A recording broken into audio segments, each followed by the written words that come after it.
नाज़रीन इकराम, क्या आपको पता है कि हज़रत उस्मान गनी का एक होटल और बैंक अकाउंट और उनके नाम पर पानी और बिजली का बिल आता है। जब मुसलमान हिजरत करके मदीने मुनव्वरा पहुंचे तो वहां पानी की बड़ी किल्लत थी।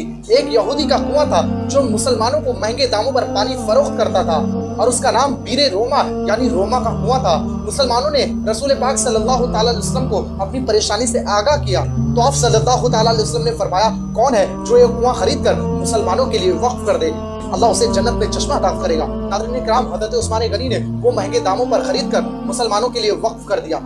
ये कुआं मुसलमानों को सैराब करता रहा, यहाँ तक का इसके इर्द गिर्द खजूरों के बाग बन गए। सऊदी वजारत ज़राअत यहाँ की खजूरें बाजार में फरोख्त करती है और हासिल होने वाली आमदनी हज़रत उस्मान गनी के नाम पर बैंक में जमा करते रहते हैं और उनके अकाउंट में इतनी रकम जमा हो गई है कि मदीने के मरकजी इलाके में एक प्लाट लिया गया और फंदके उस्मान बिन अफ़्फ़ान नामी एक होटल तामीर किया गया और आपके होटल और बाकी जायदाद की सालाना आमदनी 5 करोड़ रियाल है, जिसका आधा हिस्सा यतीमों और गरीबों में तकसीम किया जाता है, जबकि आधा हिस्सा हज़रत उस्मान गनी के अकाउंट में जमा हो जाता है। नाज़रीन कराम, हज़रत उस्मान गनी की नेकी को अल्लाह ने ऐसे कबूल फरमाया कि ता क़यामत उनकी तरफ से सदक़ा जारिया बन गया है।